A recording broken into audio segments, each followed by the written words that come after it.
আজকে বাংলাদেশে নতুন করে আবার সংকট তৈরি হয়েছে। আপনারা দেখছেন সংসদে আপনাদের বৃহত্তর চট্টগ্রামের সন্তান তিনি রাগঢাক ছাড়াই বলে ফেললেন যে তারা নির্বাচনের জন্য সংস্কার প্রশ্নে তখন জনগণের কাছে কমিটমেন্ট দিয়েছিলেন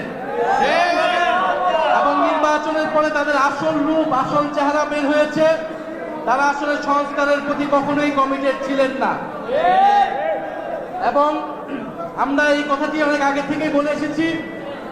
বাংলাদেশের সংস্কার এবং জুলাই গণহত্যার বিচার বাস্তবায়ন করতে হলে এটা এনসিপি কেই করতে হবে, এনসিপি কেই দ্বারা হতে হবে এবং সংস্কারের পক্ষে বিচারের পক্ষে আপনাদের আমাদেরকে আন্দোলন গড়ে তুলতে হবে সংসদ এবং সংসদের বাহিরে।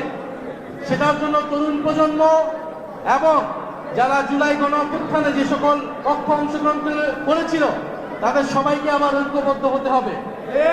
আজকে দেখে খুব ভালো লাগছে, আজকের এই অনুষ্ঠানে আমাদের অনেক বোনেরা এসেছেন, আমাদের অনেক আপুরা এসেছেন এই কর্মসূচিতে এবং যোগ দিচ্ছেন নতুন করে। আমরা এই জুলাই গণঅভ্যুত্থানে এই চট্টগ্রামে দেখেছিলাম হাজার হাজার মেয়েরা বোনেরা আমাদের সাথে আন্দোলনে শরিক হয়েছিল। এটা আমাদের ব্যর্থতা, আমরা সেই বোনেদেরকে ধরে রাখতে পারিনি। আমাদেরকে সেই বোনেদেরকে আবারও রাজনীতিতে নিয়ে আসতে হবে এবং তাদের জন্য উপযুক্ত পরিবেশ, নিরাপদ পরিবেশ নিশ্চিত করতে হবে। সেটা আমরা পারবো তো ইনশাআল্লাহ।